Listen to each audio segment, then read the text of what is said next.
Hello વિદ્યાર્થી મિત્રો, આજના આ એક્સપ્લેનરમાં આપણે એવી વાત કરવાના છીએ જે સ્કૂલ લાઈફમાં દરેકને ક્યારેક ને ક્યારેક તો વિચારતા કરી જ દે છે. સ્પર્ધાના આ જમાનામાં આપણને હંમેશા એવું જ શીખવવામાં આવે છે કે ભાઈ સૌથી આગળ જ રહેવું જોઈએ. પણ આજે આપણે કવિ ડગલસ મેલોકની બહુ જ પ્રખ્યાત કવિતા બી ધ બેસ્ટની પંક્તિ દર પંક્તિ સમજૂતી જોઈશું, જે તમને સફળતાનો એક સાવ નવો જ અને એકદમ ફ્રેશ નજરિયો આપશે. તો ચાલો ઉત્સાહભેર આ સફર શરૂ કરીએ. આજે આપણે જે કવિતાની વાત કરવાના છીએ તેને સમજવા માટે આપણે આટલા મુદ્દાઓ કવર કરીશું.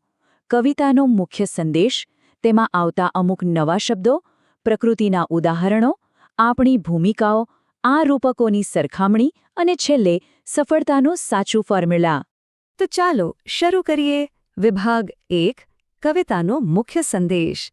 સ્કૂલમાં હોય એટલે હંમેશા એવું જ પ્રેરાય કે ક્લાસમાં ફર્સ્ટ આવવું છે, સ્પોર્ટ્સમાં કેપ્ટન બનવું છે કે પછી બધામાં બેસ્ટ દેખાવું છે, ખરું ને? આ દબાણ બહુ જ સામાન્ય છે. પણ આ કવિતા આપણને એકદમ અલગ જ વાત સમજાવે છે.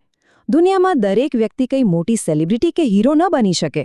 અને સાચું કહું, એમાં કોઈ જ વાંધો નથી.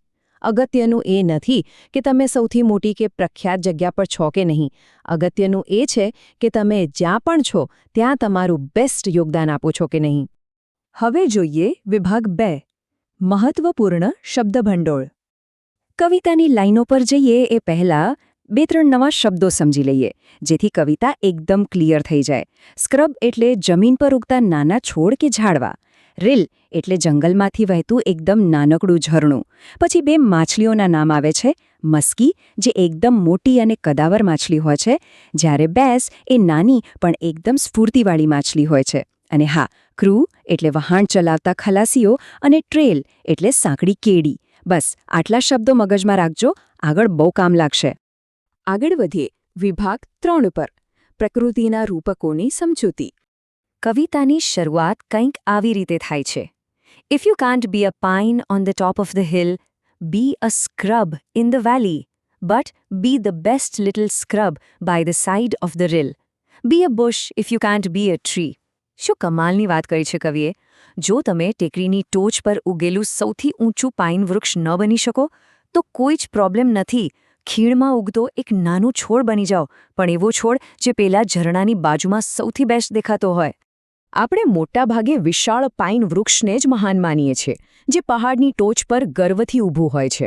પણ કવિતા આપણને શીખવે છે કે ભાઈ, ટોચ પર હોવું એ કંઈ તમારી વેલ્યુ નક્કી નથી કરતું. જો તમે મોટું વૃક્ષ ન બની શકો તો એક નાનકડું ઝાડવું એટલે કે બુશ બનીને પણ તમે એટલા જ અગત્યના બની શકો છો. વિચારો કે એક નાનકડો છોડ છે જે આખા જંગલ જેટલો મોટો નથી, છતાંય તે પેલા નાના ઝરણાને સુંદરતામાં 4 ચાંદ લગાવી દે છે. વાત સાઇઝની છે જ નહીં. વાત એ છે કે તમારા હોવાથી તમારી આસપાસનું વાતાવરણ કેટલું સુંદર બને છે. કવિ આગળ કહે છે કે જો તમે ઝાડવું પણ ન બની શકો ને, તો ઘાસનું એક નાનકડું તરણું બની જાઓ. તમે ક્યારે હાઈવે પર મુસાફરી કરી છે? એકદમ કંટાળાજનક અને વ્યસ્ત રસ્તાની સાઈડમાં જો લીલુંછમ ઘાસ ઉગેલું હોય તો આખો રસ્તો કેવો રળિયામણો અને ફ્રેશ થઈ જાય છે. બસ નાની વસ્તુઓનો પ્રભાવ પણ આવો જ જોરદાર હોય છે. અને પ્રકૃતિનું છેલ્લું ઉદાહરણ તો એકદમ મજેદાર છે. અંધારા પાણીમાં એકદમ સુસ્ત પડી રહેલી વિશાળ કદની મસ્કી માછલી બનવા કરતાં પાણીની બહાર ખુશીથી કૂદકા મારતી નાની પણ જીવંત બાસ માછલી બનવું લાખ દરજ્જે સારું છે. તમારો ઉત્સાહ, તમારી એનર્જી એ તમારી સાઇઝ કે પોઝિશન કરતાં ઘણી વધારે મેટર કરે છે. ચાલો હવે જઈએ વિભાગ 4 પર, ભૂમિકાઓ અને જવાબદારીઓ. આગળની પંક્તિઓ છે, We can't all be captains. We've got to be crew. If you can't be a highway, then just be a trail. હવે કવિ પ્રકૃતિમાંથી બહાર આવીને સીધી આપણી એટલે કે માણસોની વાત કરે છે. આ દુનિયામાં આપણા બધા માટે કંઈક ને કંઈક કામ પહેલેથી જ નક્કી છે. જરા વિચારો, કોઈ વહાણ હોય અને એમાં બધા જ લોકો કેપ્ટન બની જાય તો શું થાય? વહાણ કોણ ચલાવશે? કોઈ પણ ટીમ માત્ર લીડરથી નથી ચાલતી. કેપ્ટન ત્યારે જ સફળ થઈ શકે જ્યારે તેના ખલાસીઓ એટલે કે ક્રૂ મેમ્બર્સ પૂરી મહેનતથી કામ કરે. સાચી તાકાત તો ટીમવર્કમાં છે, અને તેમાં નાનામાં નાના માણસનું કામ પણ એકદમ અમૂલ્ય હોય છે. અહીં સૌથી મોટો પાઠ એ છે કે જે કામ અત્યારે આપણી સામે છે તેને પૂરી નિષ્ઠાથી કરવું. ઘણીવાર આપણે ભવિષ્યના મોટા મોટા સપના જોવામાં આજનું નાનકડું કામ કરવાનું ચૂકી જઈએ છીએ. દુનિયામાં કરવા માટે મોટા કામ પણ છે અને નાના કામ પણ આપણી પ્રાયોરિટી એ હોવી જોઈએ કે જે ટાસ્ક હાલ હાથમાં છે તેને આપણે બેસ્ટ રીતે પૂરો કરીએ. જો તમે કોઈ મોટો હાઈવે ન બની શકો તો જંગલની એક નાની કેડી બની જાઓ. જો તમે સૂરજ ન બની શકો તો એક તારો બની જાઓ. હા, સૂરજ દિવસને અજવાળે છે, પણ જરા એ કલ્પના કરો કે ઘનઘોર અંધારી રાતમાં રસ્તો ભૂલેલા મુસાફરને એક નાનકડો તારો જ સાચો રસ્તો બતાવે છે. એટલે તારાનું પોતાનું એક અલગ જ અને પાવરફુલ મહત્વ છે. હવે પહોંચીએ છીએ વિભાગ 5 પર, રૂપકોની સરખામણી. અત્યાર સુધી આપણે જે પણ જોયું તેને એક સાથે મૂકીએ તો ડગલસ મેલોનિકની કમાલ દેખાશે. તેમણે કેવી રીતે બે સાવ વિરોધાભાસી વસ્તુઓને સામસામે મૂકી છે. એક તરફ વિશાળ પાઇન વૃક્ષ, મોટો હાઈવે, વહાણનો કેપ્ટન, સૂર્ય અને મોટી માછલી, અને બીજી તરફ નાનો છોડ, સાંકડી કેડી, સામાન્ય ખલાસી, નાનકડો તારો અને પેલી નાની માછલી. અને કવિતાનો જાદુ જા છે.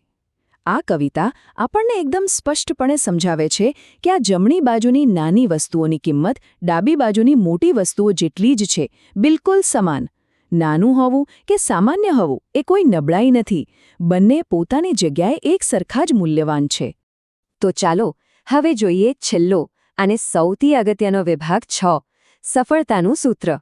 તમે ઘણીવાર જોયું હશે કે લોકો સાઇઝને સફળતા સાથે જોડી દેતા હોય છે, પણ ના, કવિ સ્પષ્ટ કહે છે કે it isn't by size that you win or you fail. એટલે કે તમારી જીત કે હાર તમારા કદ અથવા હોદ્દાથી નક્કી થતી જ નથી. મહાનતા તમે કેટલા મોટા છો એમાં નથી, પણ તમે તમારું કામ કેટલી શાનદાર રીતે કરો છો એમાં છે. એક નાનકડો હીરો મોટા પથ્થર કરતાં પણ વધુ કિંમતી હોઈ શકે છે. તો મિત્રો, આ આખી કવિતામાંથી આપણે એક સિમ્પલ 3 સ્ટેપનું ફોર્મ્યુલા બનાવી શકીએ.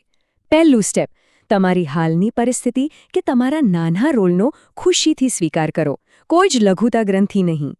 બીજું સ્ટેપ, તમે જ્યાં છો ત્યાં પૂરી લગન અને ઉત્સાહથી તમારો સર્વશ્રેષ્ઠ પ્રયાસ કરો. અને ત્રીજું સ્ટેપ, આવું કરશો એટલે તમને મળશે સંપૂર્ણ સફળતા અને આંતરિક સંતોષ. આ ફોર્મ્યુલા લાઈફમાં ક્યાંય પણ એપ્લાય કરી શકાય એવો છે. ચાલો આ ફોર્મ્યુલાને પ્રેક્ટિકલી વિચારીએ. સ્કૂલમાં કદાચ આપણે ક્લાસ મોનિટર ન હોઈએ, રાઈટ? પણ આપણે ક્લાસના સૌથી શિસ્તબદ્ધ અને હેલ્પફુલ વિદ્યાર્થી તો બની જ શકીએ ને. સ્પોર્ટ્સમાં દર વખતે કેપ્ટન બનવું જરૂરી નથી. એક જોરદાર ટીમ પ્લેયર બનીને પણ ગેમ જીતાડી શકાય છે. અને ઘરમાં પણ મમ્મી પપ્પાને નાના નાના કામમાં દિલથી મદદ કરીને આપણે આપણું બેસ્ટ આપી શકીએ છીએ. આજના આ એક્સપ્લેનરનો અંત આપણે કવિતાની આ છેલ્લી અને સૌથી પાવરફુલ લાઇનથી કરીશું. બી the best of what ever you are. જીવનમાં તમે જ્યાં પણ છો, જે પણ કરી રહ્યા છો, તેમાં તમારું 100% આપો. બીજાની સાથે કમ્પેરિઝન કરવાને બદલે રોજ પોતાની જાતને ગઈકાલ કરતાં વધુ સારી બનાવવા પર ફોકસ કરો. તો આજના દિવસ માટે એક નાનકડો સવાલ છોડીને જાઉં છું. આજે તમે તમારી જગ્યાએ શ્રેષ્ઠ બનવા માટે કયું એક કામ કરશો? વિચારજો ચોક્કસ.